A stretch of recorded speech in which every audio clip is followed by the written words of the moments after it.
Hi ladies, it's Elisa and I am here with my 38-week bump date. Today I am 39 weeks pregnant, which is, I know I say this like at the end of every, or the beginning of every video, it's just crazy. We are now full term.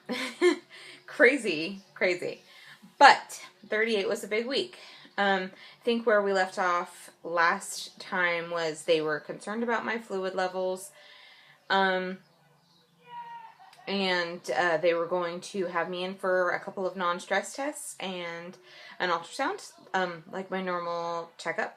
And so on Tuesday was my very first non-stress test, and it was exactly that, not very stressful at all. Of course, I was nervous about the baby. It was hard to get through that weekend just because going into the weekend knowing that my fluid level was low. I was just really concerned about Sawyer and hoping that he was going to do okay through the weekend, just because from Friday to Tuesday it feels like forever when you're concerned. But it actually went by pretty quick, and then the non-stress test was very simple. You just lay down in this little hospital bed, and they strap 2 monitors to you, one to measure contractions that goes up a little higher in your belly, and excuse me, ladies. Another monitor that measures Sawyer's heartbeat.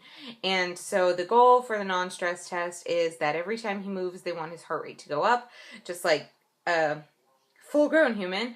When you're active, your heart's going to beat a little faster. So, and that if I had any contractions, they wanted to monitor how he did during those contractions. But as I've told you guys, I've been having contractions, but they're very infrequent. Maybe one or two every other day for the past 2 weeks. And I actually haven't had any this weekend at all, and it's Sunday. So more Braxton Hicks contractions, but I know the difference now. But it's good. It shows a sign that my body's doing something. But back to the non-stress test. Sorry guys, getting all over the place. Yeah, so Sawyer was a champion and completely passed the non-stress test with flying colors. They want it to be done hopefully somewhere between 20 and 50 minutes. It could take up to 50 because if the baby's sleeping, they have this thing, and it's a buzzer of some sort that makes an irritating noise to try to get the baby to wake up if the baby is sleeping. But luckily, the moment we were on the way to the hospital, Sawyer woke up because it was at 9, so he's usually super active right then anyway. So it was great that he was pumping around in there. So she counted how many peaks and valleys he had, and he had plenty in only like 20 minutes, if that. It might have been closer to 15. And she's like, well, I'm going to still let you sit there for another 10 minutes, and I want to talk to the other specialist that's here. So there's 2 specialists directly at my specific Kaiser. I see one regularly, and the other one is the doctor that I am not a huge fan of. Unfortunately, my doctor wasn't in the day that I was, Tuesday when I was there. And, so she wanted to check with the doctor, the other specialist that was there, the other perinatologist, to make sure that, to see if, oh, I'm so sorry, guys. Sorry, I'm pregnant. Anyway, to see if he wanted to do an ultrasound, because she did a short ultrasound with her machine, but I could tell just with an amateur's eyes that her ultrasound machine was not as clear as even the one that we use. It's in the same facility, it's just in a different room. And she could not see any fluid. So, she was concerned, but not overly so, because, he was clearly not in any sort of distress. But from what she could see, it was so great. What was wonderful looking at on the screen before she said that she couldn't find any fluid, was that, you could clearly see, even to the untrained eye, Sawyer completely doing practice breathing. Just in and out and in and out and in and out. And she was doing the ultrasound for a couple minutes, and he was breathing the whole time. So that's really good sign. And again, his and NST went perfectly, but then she couldn't find fluid, and she said, "But my machine isn't as nice as the specialist machine. Would it be okay if you saw the doctor?" And I was like, "Well, whatever you need, obviously." And she's all, and she was explaining to me who this other doctor was, and I was like, "I've actually met with this doctor before. I think I'm fine with seeing him if he's the only one there." So they wheel. First she says no, and then she says it's back and forth. But then the specialist that's not my current doctor and not my favorite man in the world, he said, "Oh, she actually has notes in her file from her main doctor that says that he does want the fluid level checked twice a week for right now. So why don't you have her come into my office?" So they had to wipe off the ultrasound view off my stomach, and I had to walk down the hall to his office where they have the nicer machine. And my mom was like, "Well, I'm actually kind of excited that we have to see this guy because I've heard so much about him. Nothing flattering, obviously. Every time that I've met with that man, he's been unpleasant. Not deliberately so, just clinical, just very hard facts, clinical man. But so she's like, "I'm actually kind of excited." So the appointment was actually going really well. He went in there, and the moment he put the ultrasound wand on my stomach, he found a huge pocket of fluid. So it really was completely just her machine was really I could see the difference. It was just not as clear quality. But he spent a few minutes looking around, and he found 3 or 4 pockets of fluid, and they were both great. They were looking for at least one pocket of fluid that was over 2.5 centimeters or something, and he found one that was closer to 11. So he thought that it wasn't even low for, like in high for being low. It was normal fluid levels. And so what we chopped it up to be, maybe the baby was in a different position that Friday. And that's why my main doctor could not find any pockets of fluid, because maybe it's not that they weren't there. It's just that he couldn't see them because they were from how the baby was positioned. But the appointment was going really well, and as he's taking the wand off my stomach, I was like, "Wow, surprisingly, you're not going to be a jerk and say something insensitive." And he's like, "Well, everything looks okay, but we want to keep monitoring him because, Down syndrome babies do have a higher likelihood of stillbirth." Yeah. And so I was like, "Oh, okay, well, that's good to know. Thank you, doctor." He's like, "Yeah, so it was nice to meet you." And I was like, "We've met before, you douchebag." And so as he's leaving, I've got a smirk on my face, trying to hold in the laughter, because at that point it wasn't scary. I was just like, I hadn't known that. One, I with all the research I've done on Down syndrome, I hadn't known that. So it was new information, but I was like, really? You just couldn't resist, huh? We were having a perfectly lovely appointment. You just had to throw it in there. Everything looks great, but your baby might die. Really? And then my mom I look over at her, and she's like, shocked face, because we're both like, did that just really happen? And so the entire way to the car, I'm more laughing because I'm like, "You're such an unpleasant man." But he says it in such a chipper way. Because the babies with Down syndrome really they have a higher chance of stillbirth. So, we just want to keep monitoring. And I'm like, "Thanks, dude. Thanks." Because that's what every woman who's 38 and a half weeks pregnant wants to hear, is that her baby may be born dead. So that was less than pleasant, but he didn't affect me as much as he had the previous time when he was so Debbie Downer about our situation. Mostly because I think my mom was so exasperated with him that she's like, "Who says that? No one should say that." He's like, "We don't even know if he has Down syndrome," and blah, blah, blah. And so I'm just like, it's just really. And I was like, see, we weren't making it up. It's a thing. That's his thing. His thing is that he is just a wet dish rag. That's a saying, right? A wet rag. I don't know. He's just an unpleasant man. And so that was how that went. But all in all, we learned from that appointment on Tuesday was that baby Sawyer had plenty of fluid. He looked great. His NST was great. He's handling being in there just fine, and he looked like he wasn't going anywhere. So that was that appointment. But then on Friday, we had an appointment with my main doctor because that was our regular scheduled weekly appointment. But we were also supposed to have an NST before that to make sure that he was still doing good. But we did show up early, like they told us to, but my doctor was available right then instead of, like half an hour, because I was supposed to have the NST first and then go in to see my doctor, but they said that because the ultrasounds that we're doing basically can tell everything that the NST tells, we would just go directly in to see my doctor, and, it was great. The baby is measuring, fairly large.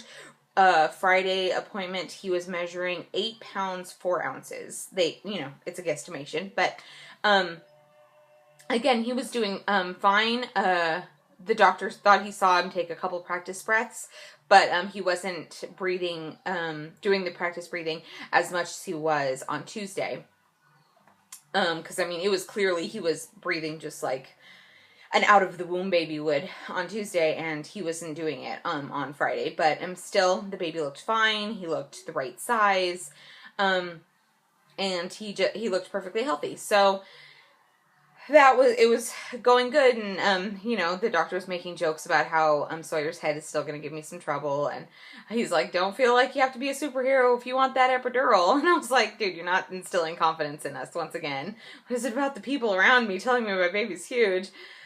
Anyway, but it was going fine, and then as this doctor, my main doctor, the doctor that I love, he also said, and I'm like, so everything's looking fine. He's like, yeah, there's plenty of fluid, blah blah, so I'll see you next Friday, which is when our next appointment was. And I was like, okay. I was like, we're not gonna do another NST. He's like, no, I don't really think it's necessary. With the fluid's fine and everything. But he's like, we do want to closely monitor you because children with Down syndrome, they do have a higher chance for fetal demise at the end. And I'm looking at him going, seriously? You just said exactly what Dr. Evil said, and I don't like Dr. Evil. And it was harder hearing it from my main doctor because he's always sparkles and sunshine, and I know that it's life is not always sparkles and sunshine, but with this pregnancy, it's been really great having that, and it was just hard to hear him say it too. So I looked at him and I said, okay, the other doctor said that too, but is there anything that we're looking at right now that indicates that that's likely? Because I don't understand. Is that likely? And he said, no, you're everything I'm saying, he's looking very healthy and very good. He's like, we just want to be careful. And so I get that. But I left that appointment feeling very upset and frustrated and scared. And that's not how I have been feeling with this doctor. And so I'm very, very, very sick of the words fetal demise. That saying, if I never heard it again, that would be too soon. So it was very hard to hear that. And I was just a little down. And on top of the fact that the doctor told me that there's still fluid around the baby's head, not in the baby's head, but so the baby's not engaged yet. So Sawyer's still, he's head down and he's in the right position. He's just not engaged all the way. And I can tell that he's not engaged. I can tell he's low, but I can tell he's not engaged because he said it's going to get, they out there in internet world say that it's going to get more uncomfortable to walk and all of that stuff. But it was really hard to hear that from the doctor. And I thought I was just upset because of him not being engaged. I was like, seriously, we are 38 and a half weeks, and you told me last Friday that you were sure that I wouldn't make it very long, probably not even to this appointment, and now you're telling me that the baby's not going anywhere. He's not even engaged. So that's hard. But then, hearing the thing about the fetal demise, I'm like, when is it going to end? When am I not going to have to worry about those words? And the reality is I'm not ever gonna have to not worry about those words until Sawyer is here and in my arms.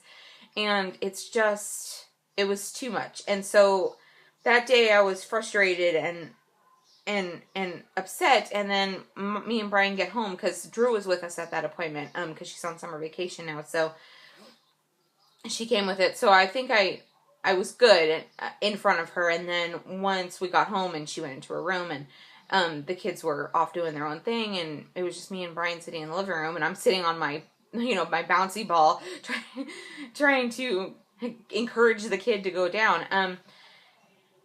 I lost it. I started crying and I got upset, and,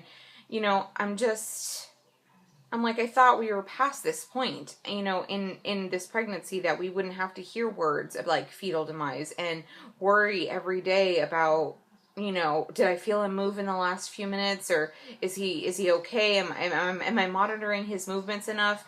What if he starts to be in distress? Am I going to know? What about my fluid levels, and just everything, and all of it is just so frustrating. I'm like, I thought we were past this point of worrying every day if my baby's going to pass away in utero, and coming home and seeing my whole house set up for a baby, and then they're saying words like fetal demise to me, and I'm thinking, holy crap, if my child dies, I am going to have a house full of baby crap, and I am going to lose my ass. So I don't know if that makes sense. It was just, I'm just sick of hearing those words. I don't like them. I don't want to hear them. I understand giving me all the facts and keeping me informed. Knowledge is power, but I don't feel very powerful. I feel scared and frustrated, and, am I going to give birth to Sawyer, and then am I going to start hearing, well, children with Down syndrome have a higher likelihood of dying from SIDS? Is there going to be a point? They have a higher likelihood of dying from this, have a higher likelihood of dying from that. Is it going to be his whole life we're waiting around for this death that could happen? I know parents are always concerned. You're concerned from the day you find out you're pregnant until the day you die. Hopefully, if you go before your children go. I get it. I get you that you never lose that concern for your children. You're always worried about them. I just wish that people would stop saying those words to me. So it's just hard to hear that. It's hard to hear that.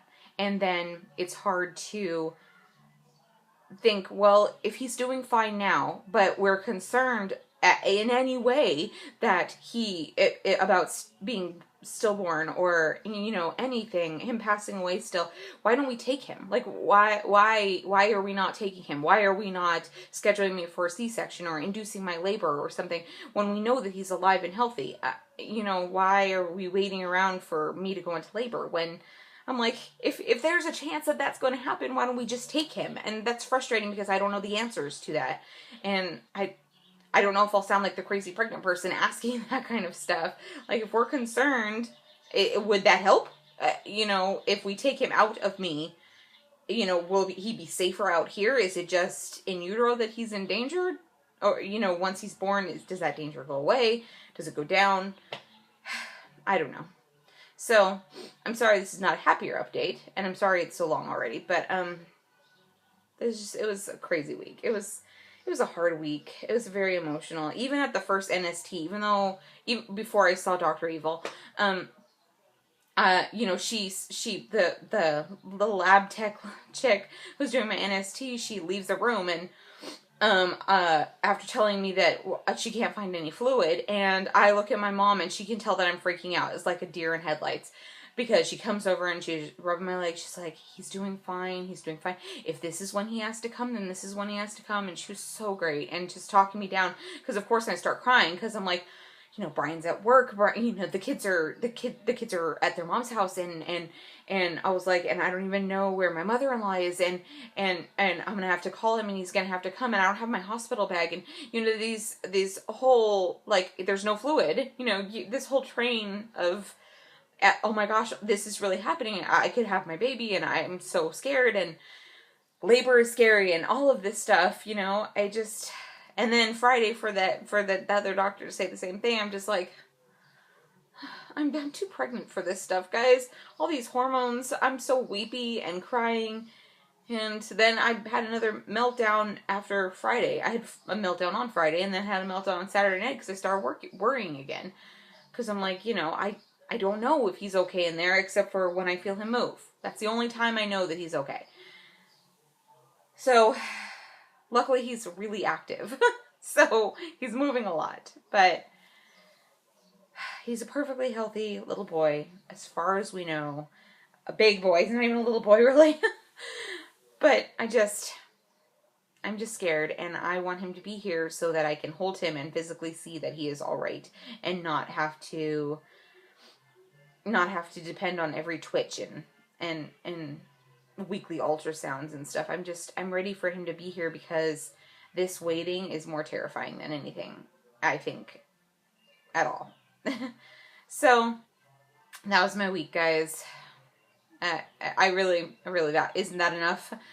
I'm very happy that he's doing well. I'm very happy that I'm feeling really great. But I'm really concerned. I want him to be born not because I'm done being pregnant or because it's so physically hard or anything. I just want him to be born because I'm worried about his safety. I want him to be here. I want him to be readily available for all doctors to be able to fix anything that they can. Yeah, so I'm ready for him to be here.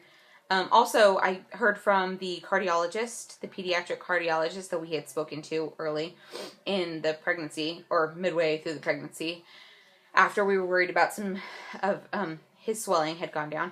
And he just said that he knew that my due date was coming up, and that he had alerted the nursery staff to do a full evaluation on Sawyer when he is born. Whenever that may be, and if there's any problems, to let him and his team know, because, like I said, if there is a problem, I don't think that they can treat it at Kaiser, my particular Kaiser. I think he has to be air vac to someone, somewhere else, like Walnut Creek, a different location, a different facility, actually, but, yeah, so we'll take that as it comes, but I thought it was really nice of him to get back to me and let me know that he was following up. Again, all my symptoms the same. Really, switching from side to side in the middle of the night. I think YouTuber Heart Chips and Hope, I think, is her channel's name. And she is pregnant with twins. A few weeks behind me, like I think 7 weeks behind me, but still, she's pregnant with twins. So she was saying the same thing. You're surrounded by a snoogle and, sheets and obviously not for too many blankets because I'm always hot. But it's just switching from one side because my hips hurt and I'm numb and trying to switch to the other side. I mean, it's a ordeal. And then untangling myself to go pee literally like 7 times a night. It's starting to get a little draining.